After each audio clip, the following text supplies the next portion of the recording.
Vamos lá, voltamos. Vamos começar nosso segundo bloco aqui, tá? Vamos começar o nosso segundo bloco. Agora a gente vai resolver uma questão de algumas questões de múltipla escolha. Só que antes de resolver essas questões, quero falar sobre um tema, um assunto que finalmente começou a cair, tá? Ajuste fiscal, emenda constitucional número 109 de 2021, alterou a Constituição ali no artigo 167, né? Naquele artigo que fala das vedações em matéria orçamentária. Já eram muitos incisos, os alunos já tinham dificuldade. Veio a emenda e colocou 167A, 167B, 167C, D, E, F, G. Muita coisa, viu? Muita coisa foi alterada em relação ao ajuste fiscal. Vamos passar um artigo muito importante que vai, gente, mas vai cair muito nessas próximas questões. Muito, muito, muito mesmo. Tá? Eu ainda não tinha feito live com esse assunto, então resolvi aproveitar essa live, né? Essa transmissão que está gratuita aqui, para falar um pouquinho sobre isso aqui, porque já tem questão sobre isso. De 2022. Então tem tudo para cair nas próximas provas, tá? Galera do TJ, acredito que não. Galera da CGDF, certeza. Incluindo discursiva, tá bom? O que é esse ajuste fiscal? Isso, gente, é como se fosse regras fiscais que estavam sendo meio que seguidas na Lei de Responsabilidade Fiscal, na LDO. A LDO todo ano traz, né, a meta de resultado primário. O que foi que o governo fez? Gente, a nossa meta de resultado primário é um déficit. Para você ver como a gente está ruim. A nossa meta não é nem um superávit. Não é nem um superávit de R$1, não. A nossa meta é ter um déficit de tantos milhões. Ou seja, a meta é dever menos, né? A meta é ter um saldo negativo de despesa primária menor a cada ano, até a gente chegar no nível positivo. Só que essas regras estavam sendo trazidas pela Lei de Diretrizes Orçamentárias. Ano a ano a gente estava trazendo regra na LDO. Como a gente não tem aquela lei complementar ainda que a Constituição exige para tratar sobre assunto, né, de natureza financeira e orçamentária, a gente não tem essa lei complementar geral. O que foi que o governo resolveu fazer? Vamos constitucionalizar logo esse assunto, porque todo ano a LDO diz uma coisa. Vamos colocar isso logo dentro da Constituição para parar com essa esculhambação? Foi isso que fizeram, né? Então, artigo 167A fala desse ajuste fiscal, tá caindo bastante. A CESP demorou a cobrar, porque a FGV, meu amigo, em 2022 ela cobrou e muito. TCU, CGU, TCR Rio de Janeiro. Gente, as provas da FGV estão vindo matando. Então, esse assunto já para a FGV já não é mais novidade. Mas para a Sebrasp tem caído mais. Agora, né? Finalzinho de 21 para 2022. Vamos lá. Quando o governo apurar que no período de 12 meses, a relação, olha só, qual é a relação? Despesa corrente e receita corrente. O governo vai pegar o seguinte: o valor das minhas despesas correntes no período de 12 meses, se eu pegar as despesas correntes e dividir pelas minhas receitas correntes, se esse valor der maior do que 0,95, né, ou maior do que 95%, é porque os meus gastos correntes estão bem perto de chegar no total das minhas receitas correntes. O governo quer fazer de tudo para que o valor das despesas correntes não supere as receitas correntes. Porque se superar, eu vou precisar de quê? De operação de crédito. E não pode, regra de ouro. Deu para entender? Olha aí, ó. Você entende uma coisa e já puxa para outra. Preste atenção. Se o meu patamar de despesa corrente chegar no nível de 95% das minhas receitas correntes, é sinal de que, uma hora ou outra, isso aí vai ultrapassar, porque gasto é só chegando, né? Uma hora isso vai ultrapassar, e eu vou ter que recorrer à regra de ouro, e para a regra de ouro, isso é vedado. Posso até quebrar, mas é maioria absoluta do Congresso Nacional, meu amigo, é mais difícil, né? Fazer um negócio desse. Então, para frear isso, o governo criou essa regra. Então, quando essa relação despesa corrente e receita corrente superar, muito cuidado, superar, gente, superar é maior, não é maior igual, é maior, supera 95. Se chegar em 95, não. É maior. No âmbito, olha só, no âmbito dos estados, DF e municípios, é facultado aos poderes executivo, legislativo, judiciário, Ministério Público, Tribunal de Contas e Defensoria. Doente, ó, doente. Muita gente já errou questão dizendo que quem fazia isso aqui era o poder da União em relação aos estados. Não, gente, é o próprio ente. É o poder executivo, legislativo, judiciário. Lembrando que não é obrigatório, é facultado. Vá anotando as palavras-chave aí, tá? Enquanto permanecer a situação, enquanto durar essa situação aqui, ó,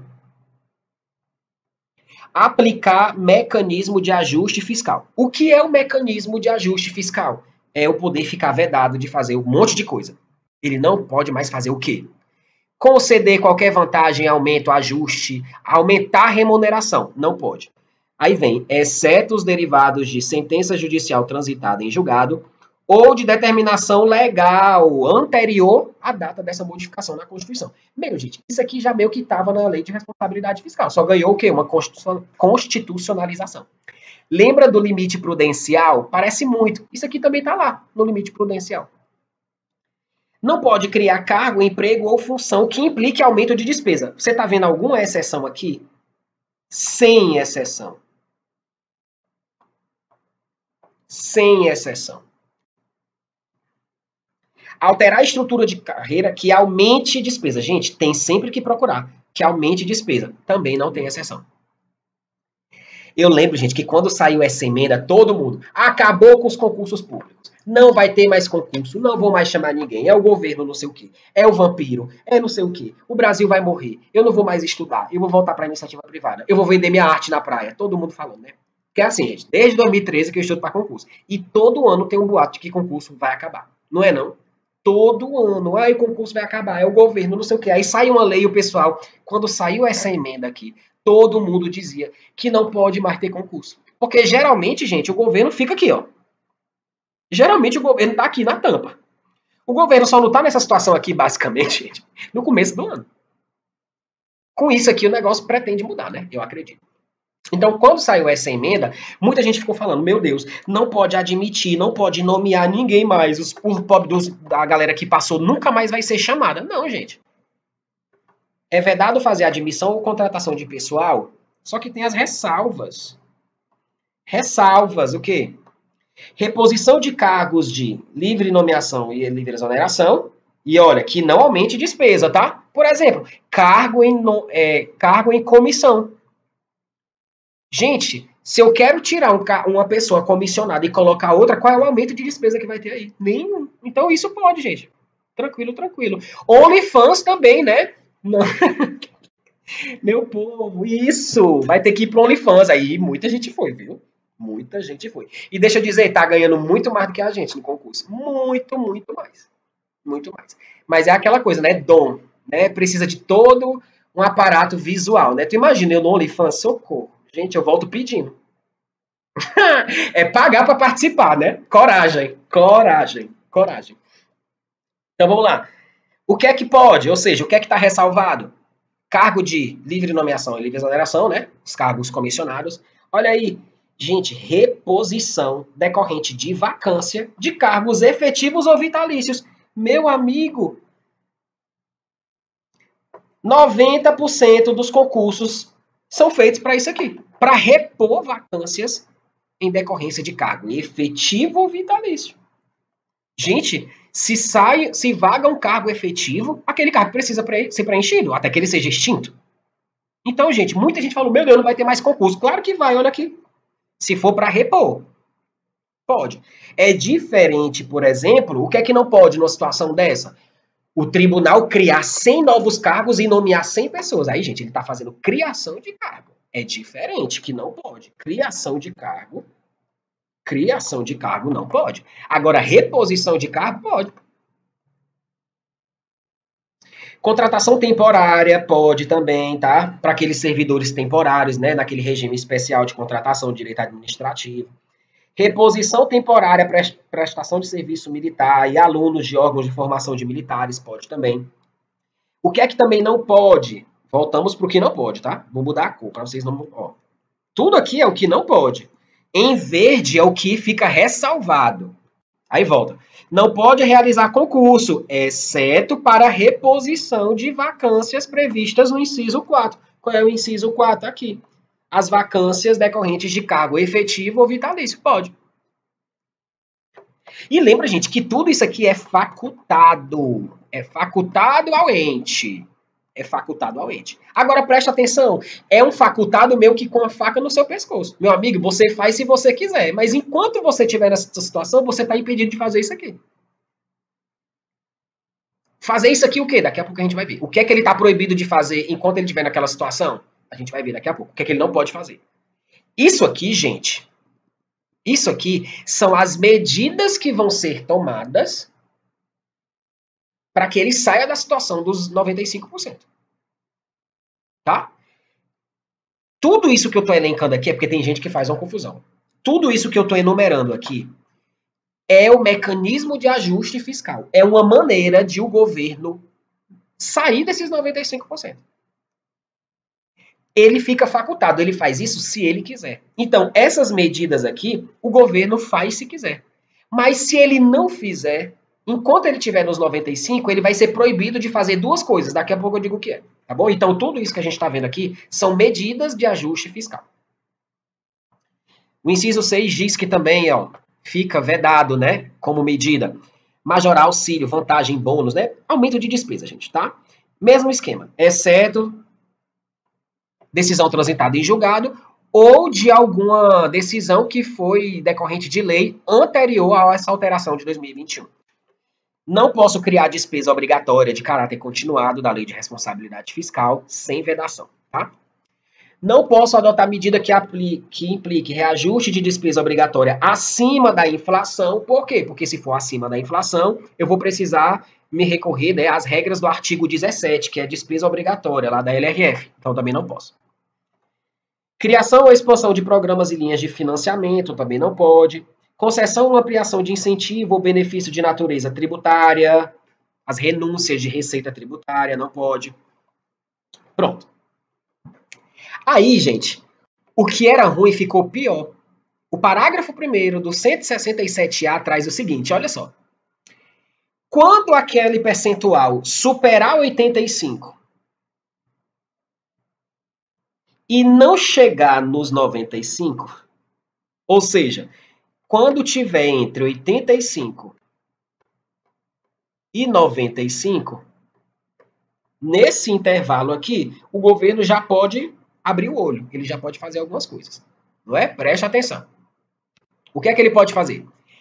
As medidas nele indicadas, olha só, todas essas medidas que valem para quando está em 95, se você tiver acima de 85 e não tiver chegado no 95, elas podem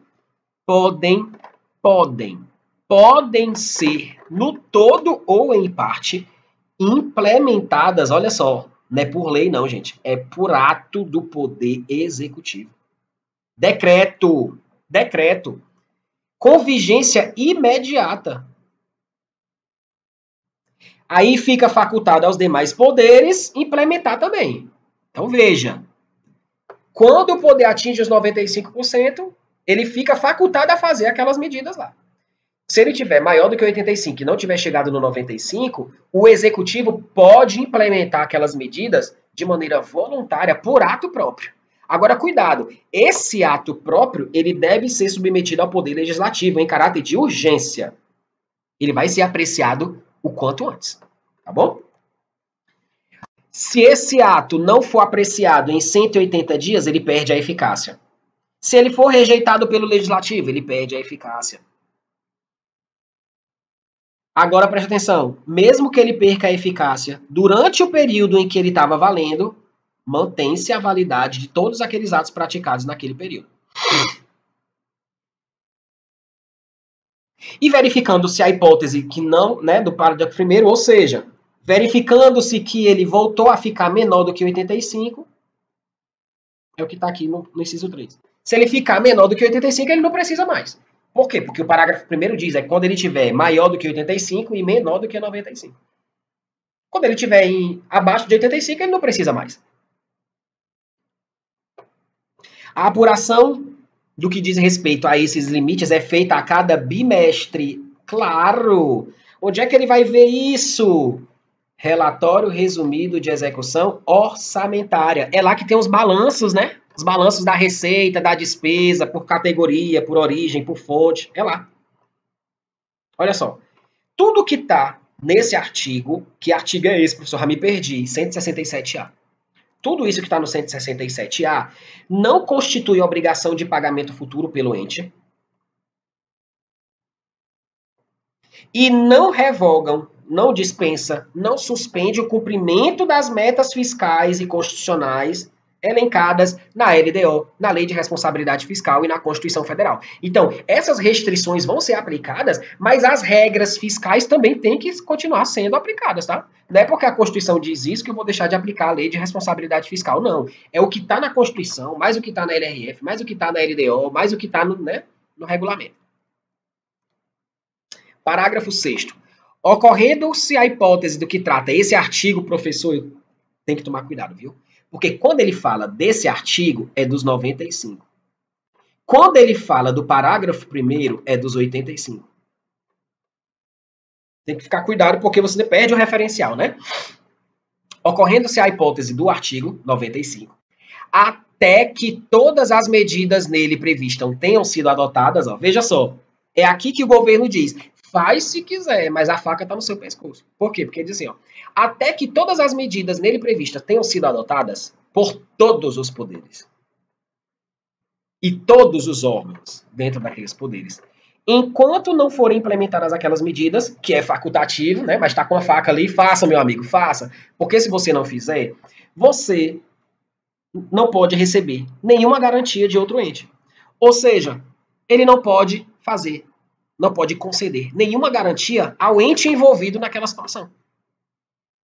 Não pode tomar operação de crédito. Meu amigo, ele vai fazer nem que ele não queira, porque o governo, né, meio que vive disso aqui, de refinanciamento da dívida. Só que tem ressalva, né? Existem operações de crédito que podem ser feitas. E aqui muita gente vai errar. Porque muita gente vai lembrar daquelas ressalvas da LRF. Quais são as ressalvas? Para conter a dívida mobiliária, né, para pagamento da dívida mobiliária e para reduzir despesa de pessoal. Isso é na LRF. Aqui, a ressalva é diferente. A ressalva é para contratar empréstimo para financiamento destinado a projeto específico, celebrado na forma de operação típica das agências oficiais de fomento. Veja, isso aqui em nenhum momento aparece na Lei de Responsabilidade Fiscal. O que é que a banca vai fazer, a Sebrasp? Ela vai colocar tudo bonitinho e vai dizer que a ressalva é a mesma da LRF. Aí você vai dizer assim, tá do mesmo jeito que eu lembro. Mas não é, não. Novidade, viu? Novidade. Podemos agora fazer uma questão sobre esse assunto? Vamos lá, questãozinha de número 17 na tela. A emenda número 109 de 2021 introduziu alterações no texto constitucional com a previsão de mecanismos de ajuste fiscal destinado a todos os entes da federação, além de conter dispositivos que orientam a sustentabilidade da dívida pública na condução da política fiscal e que dispõe sobre o regime extraordinário fiscal, financeiro e de contratações decorrentes da decretação do estado de calamidade pública no âmbito nacional. Com relação a esse assunto, é correto afirmar que, caso seja apurado em um estado da federação que a relação entre as despesas correntes e receitas correntes supera 95, então eu estou no artigo 167A. Eu estou no caput. No período de 12 meses, a medida de ajuste fiscal prevista na referida emenda serão de aplicação facultativa. Já mata 3 itens. Facultativa. Agora preste atenção. D ou E? Vamos lá. D. Facultativa para o referido Estado, sim. Podendo ou não incidir vedações de concessão de garantia e de tomada de operações de crédito por qualquer outro ente em relação ao Estado envolvido, até que todos os seus poderes adotem as medidas previstas. Não, gente. Vai incidir. Enquanto a situação perdurar, vai incidir a vedação. Portanto, gabarito letra E. É facultativa para o ente, sim, mas lembra da faca no pescoço? É facultativa. Além de incidir a faca, tá aqui a faca. Além de incidirem automaticamente as vedações de concessão de garantia e tomada de operação de crédito por qualquer outro ente federativo em relação ao Estado envolvido, até que todos os seus poderes adotem as medidas, né? Veja que a CESP ela não considerou a exceção. Porque tem uma exceção bem aqui, né? Mas a CESP passou o pano, viu? Passou o pano. A D tá mais errada, né? Gabarito da 17, letra E. Questão 17, letra E.